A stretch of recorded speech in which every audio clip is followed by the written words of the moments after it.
Welcome to Easy Chemistry classes. In this class, I wish to discuss about the acid catalyzed esterification of carboxylic acid. This is our carboxylic acid and this alcoholic group is act as a nucleophile here, and by the acid catalyst we get our ester, so it's called as an acid catalyzed esterification of carboxylic acid.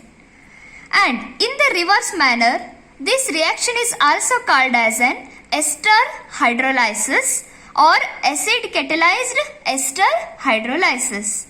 Already ನಿಮಗೆ ಗೊತ್ತ್ರಿ esterification meaning ಏನು? The process of the formation of esters are called as an esterification. ಎಸ್ಟರ್ಗಳನ್ನು ತಯಾರು ಮಾಡುವಂಥ ಯಾವುದೋ ಒಂದು ವಿಧಾನವನ್ನು ನಾವೇನಂತ ಕರಿತೀವಿ? Esterification ಅಂತ ಕರಿತೀವಿ. ಕಾರ್ಬಾಕ್ಸಿಲಿಕ್ ಆಸಿಡ್ ಮತ್ತು ಆಲ್ಕೋಹಾಲ್ನಿಂದ ನಮ್ಗೇನು ಪ್ರಿಪೇರ್ ಆಗತೈತ್ರಿ? ಎಸ್ಟರ್ ಪ್ರಿಪೇರ್ ಆಗತೈತಿ. ಸೊ ಇದಕ್ಕೆ ನಾವೇನು ಕರೆದ್ವಿ? ಎಸ್ಟರಿಫಿಕೇಶನ್ ಅಂತ ಕರೆದ್ವಿ. ಈ ಎಸ್ಟರಿಫಿಕೇಶನ್ ಆರ್ ಎಸ್ಟರ್ ರೆಡಿ ಆಗಬೇಕು ಅಂತಂದ್ರೆ ನಮಗೆ ರೀಸನ್ ಯಾವ್ದು ಆಗತೈತಿ ಅಂತಂದ್ರೆ ನಮ್ಗಿಲ್ಲಿ ಎಸಿಡ್ ರೀಸನ್ ಆಗತೈತಿ. H+ ಮೀನ್ಸ್ ಎಸಿಡ್ ಅಂತ ಅಂದಂಗ, ಅಥವಾ ನಾವು ಈ ರೀತಿ H2SO4 ಹೀಗೂ ಬರಿಬಹುದು. ಬೈ ದ ಆಸಿಡ್ ನಮ್ಗೇನು ಫಾರ್ಮ್ ಆಗತೈತಿ? ಎಸ್ಟರ್ ಫಾರ್ಮ್ ಆಗತೈತಿ. That's why this reaction is called as an acid catalysed esterification ಅಂತ ಕರಿತೀವಿ. ಆಮೇಲೆ ಇದನ್ನ ರಿವರ್ಸ್ ಆಗಿ ನಾನು ಬರೆದ್ರ ಇದನ್ನ ನಾನು ಇನ್ನೂ ಒಂಥರ ಓದಬಹುದು. ಏನಂತಂದ್ರೆ ರೀ, ದ ಹೈಡ್ರೋಲೈಸಿಸ್ ಆಫ್ ಎಸ್ಟರ್. ನಮ್ಗೆ ಎಸ್ಟರ್ ಯಾವುದಿಲ್ಲಿ? This is our ester. ಈ ಎಸ್ಟರ್ಗೆ ನಾವೇನು ಆ್ಯಡ್ ಮಾಡಬೇಕು? ವಾಟರನ್ನು ಆ್ಯಡ್ ಮಾಡಿದ್ವಿ ಅಂತಂದ್ರೆ ಎಸ್ಟರ್ ಏನಾಗಕ್ಕೆ ಸ್ಟಾರ್ಟ್ ಆಯ್ತು ಅಂದಂಗ್ರಿ? ಹೈಡ್ರೋಲೈಸ್ ಆಗಕ್ಕೆ ಸ್ಟಾರ್ಟ್ ಆಯಿತು ಅಂದಂಗೆ. Hydrolyse means the addition of water. So ಇಲ್ಲಿ ವಾಟರ್ ಆ್ಯಡ್ ಮಾಡಿದಾಗ ನಮಗಿಲ್ಲಿ ಒಂದು ಅಸೈಲ್ ಆಕ್ಸಿಜನ್ ಬಾಂಡ್ ಬ್ರೇಕ್ ಆಗಿ ಏನು ಸಿಗತ್ರಿ? ಆಲ್ಕೋಹಾಲ್ ಆ್ಯಂಡ್ ಕಾರ್ಬಾಕ್ಸಿಲಿಕ್ ಆಸಿಡ್ ಇವೆರಡು ಸಿಗ್ತಾವ. ಇದಕ್ಕೂ ನಾವೇನಂತ ಕರಿತೀವಿ? Acid catalysed hydrolysis of ester ಅಂತ ಕರಿತೀವಿ. ಅರ್ಥ ಆಯ್ತಾ? ಸೊ ಅಸೈಲ್ ಆಕ್ಸಿಜನ್ ಅಂತಂದ್ರ C+O, ಈ ಆಕ್ಸಿಜನ್ ಅನ್ನ ನಾವೇನಂತ ಕರಿತೀವಿ? ಅಸೈಲ್ ಆಕ್ಸಿಜನ್ ಅಂತ ಕರಿತೀವಿ. ಆಮೇಲೆ ಇದಕ್ಕೆ ನಾವು AaC2 ಅಂತಾನು ಕರಿತೀವಿ. AaC2 ಮೆಕ್ಯಾನಿಸಮ್ ನೋಡೋಣ. ಅದಕ್ಕಿಂತ ಮುಂಚೆ ಈ ಮೆಕ್ಯಾನಿಸಮ್ ಬಗ್ಗೆ ನೀವು ತಿಳ್ಕೋಬೇಕಾಗಿದ್ದು ಸ್ವಲ್ಪ ಬೇಸಿಕ್ ಇದೆ. This reaction is a acid catalysed. Already ನೀವು ನೋಡಿದ್ರಿ ಈ ರಿಯಾಕ್ಷನ್ ಯಾವುದರಿಂದ ಯಾವ ಕೆಟಲಿಸ್ಟ್ ಅನ್ನ ಯೂಸ್ ಮಾಡ್ಕೊಳತೈತಿ? ಆಸಿಡ್ ಅನ್ನ ಯೂಸ್ ಮಾಡ್ಕೊಳತೈತಿ. ದಟ್ಸ್ ವೈ AaC2 ರಿಯಾಕ್ಷನ್ ಏನ್ರಿ? ಆಸಿಡ್ ಕೆಟಲೈಸ್ಡ್ ರಿಯಾಕ್ಷನ್ ಆಗಿರ್ತೈತಿ. ಇದ್ರೊಳಗ acyl oxygen bond is cleaved. Cleave ಅಂತಂದ್ರೆ ಏನ್ರಿ? ಬ್ರೇಕ್ ಆಗೋದು. ಇದ್ರೊಳಗೆ ಏನಾಗುತ್ತಾ?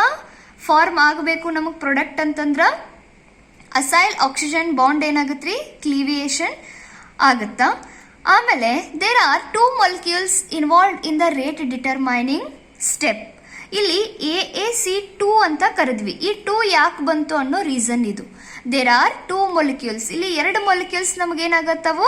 ಇನ್ವಾಲ್ವ್ ಆಗತ್ತವ. ಪ್ರಾಡಕ್ಟ್ ಕೊಡ್ಬೇಕಾದ್ರೆ ಇಲ್ಲಿನೂ ನಮ್ಗೆ ಇನ್ವಾಲ್ವ್ ಆಗತ್ತವು. ಇವು ಎರಡು ಥರದ ಕಾನ್ಸಂಟ್ರೇಷನ್ ನಮಗೆ ಪ್ರಾಡಕ್ಟ್ ಮ್ಯಾಗ ಏನಿರ್ತೈತ್ರಿ? ಡಿಪೆಂಡ್ ಇರ್ತೈತಿ. ಅದಕ್ಕೆ ನಾವು ರೇಟ್ ಡಿಟರ್ಮೈನಿಂಗ್ ಅಂತ ಕರಿತೀವಿ. ಸೊ ಆ ರಿಯಾಕ್ಷನ್ ಅದ ರೇಟ್ ಡಿಟರ್ಮೈನ್ ಮಾಡೋದಕ್ಕೆ ರಿಯಾಕ್ಷನ್ ರೇಟ್ ಅಂದ್ರೆ ಏನ್ರಿ? ರಿಯಾಕ್ಷನ್ ಅದ speed. So reaction the rate determine ಮಾಡೋದಕ್ಕೆ ಎಷ್ಟು ಮಾಲಿಕ್ಯೂಲ್ ನಮಗೆ ರೀಸನ್ ಆಗತ್ತವು? 2 molecule ನಮಗೆ ರೀಸನ್ ಆಗತ್ತವು. That's why this is called as an bimolecular process. That's why this is called as AaC2 mechanism ಅಂತ ಕರಿತೀವಿ.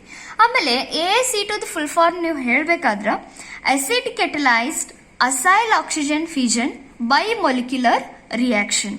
ಯಾಕ? ಇಲ್ಲಿ ಕೆಟಲಿಸ್ಟ್ ಆಗಿ ಆಸಿಡ್ ಯೂಸ್ ಆಗತೈತಿ, ಅಸೈಲ್ ಆಕ್ಸಿಜನ್ ಬಾಂಡ್ ಬ್ರೇಕ್ ಆಗತೈತಿ, ಆಮೇಲೆ ಬೈ ಮೀನ್ಸ್ 2. ಸೊ 2 molecule ಏನಾಗತ್ತವ್ರಿ? ರೇಟ್ ಡಿಟರ್ಮೈನಿಂಗ್ ಸ್ಟೆಪ್ನಾಗ ಇನ್ವಾಲ್ವ್ ಆಗತ್ತವು. That's why this is called as acid catalysed acyl oxygen fusion bimolecular reaction. In a simple manner this is called as an AaC2 ಅಂತ ಕರಿತೀವಿ. Then now let us see the mechanism. In a step 1, the formation of carbocation takes place. Carbocation ಅಂದ್ರೆ ಏನ್ರಿ? ಯಾವುದೋ ಒಂದು carbon ಮ್ಯಾಗ positive charge ಬಂತು ಅಂತಂದ್ರೆ ಇದಕ್ಕೆ ನಾವೇನಂತ ಕರಿತೀವಿ? ಕಾರ್ಬೋಕ್ಯಾಟಯಾನ್ ಅಂತ ಕರಿತೀವಿ. ಸೊ ಮೊದಲು ನಮಗೆ ಇಲ್ಲಿ ಏನು ಫಾರ್ಮ್ ಆಗಬೇಕು? ಸ್ಟೆಪ್ 1 ಒಳಗ ಕಾರ್ಬೋಕ್ಯಾಟಯನ್ ಫಾರ್ಮ್ ಆಗಬೇಕು. ಯಾವ ರೀತಿ ಅಂತಂದ್ರೆ ನಾವು ಫಸ್ಟ್ ಇಲ್ಲಿ ಕಾರ್ಬಾಕ್ಸಿಲಿಕ್ ಆಸಿಡ್ ಅನ್ನ ತಗೊಂಡು ಅದಕ್ಕೆ ಆಸಿಡ್ ಹಾಕಿದಾಗ ಅದು ಪ್ರೊಟೋನೇಷನ್ ಆಗುತ್ತೆ ಆಕ್ಸಿಜನ್ ಜೊತೆ. ದೆನ್ ನಮಗೇನು ಸಿಗುತ್ತ್ರಿ, ಕಾರ್ಬೋಕ್ಯಾಟಯನ್ ಸಿಗುತ್ತೆ. ಯಾವಾಗ ಪಾಸಿಟಿವ್ ಚಾರ್ಜ್ ಬರ್ತೈತಿ ಮೆಕ್ಯಾನಿಸಮ್ನಾಗ ಅಂತಂದ್ರ ಎಲ್ಲಿ ಆ ಅಟಮ್ ಅನ್ಸ್ಟೆಬಿಲಿಟಿಯನ್ನ ಫೀಲ್ ಮಾಡುತ್ತೋ ಅಲ್ಲಿ ಪಾಸಿಟಿವ್ ಚಾರ್ಜ್ ಬರುತ್ತೆ. ಫಾರ್ ಎಕ್ಸಾಂಪಲ್, ಒಂದು ಕಾರ್ಬನಿಗೆ ನಮಗೆ ಎಷ್ಟು ಬಾಂಡ್ ಇರ್ಬೇಕ್ರಿ, 4 ಬಾಂಡ್ ಇರಬೇಕು. ಬಟ್ ಇಲ್ಲೇನಾಯ್ತು, ಈಗ ಒಂದು ಕಾರ್ಬನ್ಗೆ 1 2 3 ಬಾಂಡ್ ಅದಾವ. Then the carbon feels instability, ಅಲ್ಲಿ ಲ್ಯಾಕ್ ಆಫ್ ಇಲೆಕ್ಟ್ರಾನ್ಸ್ ಆಯ್ತು, ಲ್ಯಾಕ್ ಆಫ್ ಬಾಂಡ್ ಆಯ್ತು ಅಂತ ತಿಳ್ಕೊಬೇಕು. ಅದಾವಾಗ ನಮಗೆ ಏನಾಗುತ್ತಾ, ಪಾಸಿಟಿವ್ ಚಾರ್ಜ್ ಬರುತ್ತೆ. ನೆಕ್ಸ್ಟ್ ಫಸ್ಟ್ ಸ್ಟೆಪ್ ಒಳಗೆ ಏನಾಯ್ತ್ರಿ, ಕಾರ್ಬೋಕ್ಯಾಟಯನ್ ಫಾರ್ಮ್ ಆಯ್ತು. ಇನ್ನ step 2, attack of nucleophile takes place. Attack of nucleophile takes place. So nucleophile ಅಂತಂದ್ರೆ ಏನು, the electron rich species are called as an nucleophile. Electron ಹೆಚ್ಚಿಗೆ ಇದ್ದು ಅಂತಂದ್ರ ಅದಕ್ಕೆ ನಾವೇನಂತ ಕರಿತೀವಿ, ನ್ಯೂಕ್ಲಿಯೋಫೈಲ್ ಅಂತ ಕರಿತೀವಿ. ಎಲೆಕ್ಟ್ರಾನ್ ರಿಚ್ ಸ್ಪೀಸೀಸಸ್ ಅನ್ನ ನ್ಯೂಕ್ಲಿಯೋಫೈಲ್ ಅಂತ ಕರಿತೀವಿ. ಇಲ್ಲಿ ನಮಗೆ ನ್ಯೂಕ್ಲಿಯೋಫೈಲ್ ಆಗಿ ಆಕ್ಟ್ ಆಗೋದು ಯಾವುದು, ಆಲ್ಕೋಹಾಲ್ ಅನ್ನ ಯೂಸ್ ಮಾಡ್ಕೊಳತ್ತೀವಿ. ಇನ್ನ first step we get our carbocation and that carbocation will ಯಾವ್ದ್ರ ಜೊತೆ ಆಡ್ ಮಾಡತ್ತೀವ್ರಿ, ಆಲ್ಕೋಹಾಲ್ ಜೊತೆ ಆಡ್ ಮಾಡಿದಾಗ ನಮಗೆ ಈ ಆಲ್ಕೋಹಾಲ್ ಯಾವಾಗ್ಲೂ ಎಲೆಕ್ಟ್ರಾನ್ ರಿಚ್ ಇರುವಂತ ಸ್ಪೀಸೀಸಸ್ ಎಲೆಕ್ಟ್ರಾನ್ ಡೆಫಿಷಿಯಂಟ್ ಸ್ಪೀಸೀಸಸ್ ಅನ್ನ ಹುಡ್ಕೊಂಡು ಹೋಗ್ತಿರ್ತಾವೋ, ಯಾಕಂದ್ರೆ to get their stability. So that's why ನಮಗ್ ಎಲೆಕ್ಟ್ರಾನ್ ಲೆಸ್ ಎಲ್ಲೈತ್ರಿ, ಎಲೆಕ್ಟ್ರಾನ್ ಡೆಫಿಷಿಯಂಟ್ ಎಲ್ಲೈತಿ, ಇಲ್ಲೈತಿ. ಸೊ ಇವಕ್ಕೆ ಏನ್ ಕರಿತೀವಿ ನಾವು, ಎಲೆಕ್ಟ್ರೋಫೈಲ್. ಆಮೇಲೆ ಎಲೆಕ್ಟ್ರಾನ್ ರಿಚ್ ಯಾವ್ದು ನಮಗ, OH ಮೈನಸ್, ಆಕ್ಸಿಜನ್ ಮ್ಯಾಗ ನಮಗ ಎಲೆಕ್ಟ್ರಾನ್ಸ್ ಇದಾವ. That's why this is called as an nucleophile. ಈಗ ಈ OH ಯಾವ್ದಕ್ರಿ ಅಟ್ಯಾಕ್ ಆಗುತ್ತಾ, ಎಲೆಕ್ಟ್ರಾನ್ ಡೆಫಿಷಿಯಂಟ್ ಇರೋ ಕಾರ್ಬನ್ಗೆ. ಅವಾಗ ನಮಗೇನು ಸಿಗುತ್ತಾ, ಆರ್ ಆಸ್ ಯೂಶುವಲ್ ಬರ್ದ್ವಿ, OH, ಆಮೇಲೆ ಇಲ್ಲಿರುವಂತ OH ಈ ಕಾರ್ಬನ್ಗೆ ಏನು ಅಟ್ಯಾಚ್ ಆಯ್ತು, ROH. ಇದನ್ನ ROH ಈ ರೀತಿ ಬರ್ದ್ವಿ. ಈಗ ಹೆಂಗ್ ಕಾರ್ಬನ್ಗೆ 4 ಬಾಂಡ್ ಇರಬೇಕು, ಕಾರ್ಬನ್ಗೆ ಯಾವ ರೀತಿ 4 ಬಾಂಡ್ ಬೇಕು, ಆಕ್ಸಿಜನ್ಗೆ ಎಷ್ಟು ಬೇಕ್ರಿ, 2 ಬಾಂಡ್.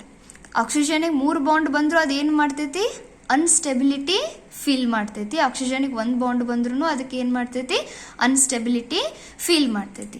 ದಟ್ಸ್ ವೈ ಈಗ ನೋಡ್ರಿ ಆಕ್ಸಿಜನ್ಗೆ ಏನಾಯ್ತು, 1 2 3. ಅದಕ್ಕೆ ಇಲ್ಲಿ ನಾವು ಪಾಸಿಟಿವ್ ಚಾರ್ಜ್ ಅನ್ನ ತೋರಿಸ್ತೀವಿ. ಈಗ ನಮಗಿದೇನಾಗಬೇಕು, ಸ್ಟೇಬಲ್ ಆಗಬೇಕಲ್ಲ, ಅದಕ್ಕೆ ಈ ಬಾಂಡ್ ಇಲ್ಲಿ ಟ್ರಾನ್ಸ್ಫರ್ ಆಗಿ ಹೈಡ್ರೋಜನ್ ಇದ್ರ ಜೊತೆ ಹೋದಾಗ ಇಲ್ಲಿ OH2 ಆಯ್ತು, RC ಇದೇನಾಯ್ತ್ರಿ, OR' and OH. R' ಯಾಕೆ ತಗೊಂಡ್ವಿ, ಆಲ್ರೆಡಿ ನಮ್ಗೆ ಇಲ್ಲೊಂದು R ಐತಿ. ಈ Rಗೂ ಮತ್ತು ಇದರ Rಗೂ ಕನ್ಫ್ಯೂಸ್ ಆಗಬಾರ್ದು ಅನ್ನೋ ಒಂದ ರೀಸನ್ಗೆ ಇಲ್ಲಿ R ಮತ್ತು ಇಲ್ಲಿ R' ಅಂತ ತಗೊಂಡ್ವಿ ಅಷ್ಟೇ. ಸೊ RCOH2 ಇದಿಲ್ಲಿ ಬಂತು, ಹೈಡ್ರೋಜನ್ ಇದ್ರ ಜೊತೆ OH2 ಅಂಡ್ OHOR'. ದೆನ್ ಆಮೇಲೆ ನಾವು ಥರ್ಡ್ ಸ್ಟೆಪ್ಪಿಗೆ ಹೋಗ್ತೀವಿ. ಇದಾದ ತಕ್ಷಣ ನೆಕ್ಸ್ಟ್ ನಮಗೆ ಏನಾಗ್ತೈತಿ, ಇಲ್ಲಿ breaking of oxygen bond takes place here. So ನಮಗೆ ಇದೇನಾಗ್ತೈತ್ರಿ, ಈ ಬಾಂಡ್ ಬ್ರೇಕ್ ಆಗಿ ಹೋಗುತ್ತಾ. ಅವಾಗ ನಮಗೇನಾಗುತ್ತಾ, RCOR' ಇಷ್ಟ ಉಳಿತು. ಆಮೇಲೆ ಈ OH2 ವಾಟರ್ ಆಗಿ ನಮ್ಗೇನಾಯ್ತು, ಸೈಡ್ ಪ್ರಾಡಕ್ಟ್ ಆಗಿ ಹೊರಗಡೆ ಬಂತು. ಅವಾಗ ಇಲ್ಲಿರ್ತಕ್ಕಂಥದ್ದು ಇದು ಡಿ ಪ್ರೋಟೋನ್ ಆಗಿ ಹೊರಗಡೆ ಹೋಗುತ್ತಾ. ಆಮೇಲೆ ಈ ಬಾಂಡ್ ಇಲ್ಲಿ ಟ್ರಾನ್ಸ್ಫರ್ ಆಯ್ತಂತಂದ್ರ RC∼OOR', ಅಥವಾ ನಾವು ಇದನ್ನ ಹೆಂಗ್ ಬರಿಬಹುದು, RC∼OR'. ಇದು ನಮಗೇನ್ ಫಾರ್ಮ್ ಆತ್ರಿ, ಎಸ್ಟರ್ ಫಾರ್ಮ್ ಆಯ್ತು. ಆಮೇಲೆ ಕೆಟಲಿಸ್ಟ್ ಆಸ್ ಯೂಶುವಲ್ ಹೆಂಗ್ ಹಾಕಿದ್ವೋ ಅಡಿಷನ್ ಮಾಡಿದ್ವೋ ಅದೇ ರೀತಿ ಹೊರಗೆ ಬಂತು. So this is called as an AaC2 mechanism ಅಂತ ಕರಿತೀವಿ. ಅಥವಾ ನಾವು ಇದನ್ನ ಎಸ್ಟರ್ ಹೈಡ್ರೋಲೈಸಿಸ್ ಆಗಿ ಬರಿಬೇಕಾದ್ರ ಇದನ್ನ ಏನ್ ಮಾಡೋದ್ರಿ, ರಿವರ್ಸ್ ಬರೆಯೋದು. ನಮಗ್ ಮತ್ತೇನ್ ಸಿಗ್ತೈತಿ, ನಮಗ್ ಬೇಕಾಗಿರುವಂತ ಕಾರ್ಬಾಕ್ಸಿಲಿಕ್ ಆಸಿಡ್ ಅಂಡ್ ಆಲ್ಕೋಹಾಲ್ ಸಿಗ್ತೈತಿ. ಎಕ್ಸಾಂಪಲ್ ಇಲ್ಲಿ ನೋಡ್ರಿ, in this reaction acid catalysed ester hydrolysis ಅನ್ನ ತೋರಿಸಿವಿ ಅಂತ ಹೇಳಿ. ಸೊ ಈಗ ಇಲ್ಲಿ ನಮಗೇನೈತಿ,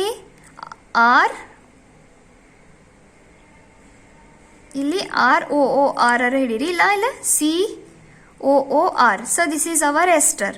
ಈ ಎಸ್ಟರ್ಗೆ ನಾವು ಏನು ಮಾಡತ್ತೀವಿ, ವಾಟರನ್ನು ಆ್ಯಡ್ ಮಾಡತ್ತೀವಿ. ವಾಟರ್ ಆ್ಯಡ್ ಮಾಡಿದ ತಕ್ಷಣ ನಮಗೇನು ಸಿಗತೈತ್ರಿ, ಇಲ್ಲಿ ಫಾರ್ಮೇಷನ್ ಕಾರ್ಬಾಕ್ಸಿಲಿಕ್ ಆಸಿಡ್ ಸಿಗತೈತಿ. ನಡು ನಮಗೇನು ಎಲಿಮಿನೇಟ್ ಆಗೈತಿ, ಆಲ್ಕೋಹಾಲ್ ಎಲಿಮಿನೇಟ್ ಆಗೈತಿ. ಸೊ ಒಂದು ಎಸ್ಟರ್ಗೆ ಏನು ಆ್ಯಡ್ ಮಾಡಿದಾಗ, ವಾಟರನ್ನು ಆ್ಯಡ್ ಮಾಡಿದಾಗ ನಮ್ಗೇನು ಸಿಗತೈತಿ, alcohol and carboxylic acid. So ಇದನ್ನೇನು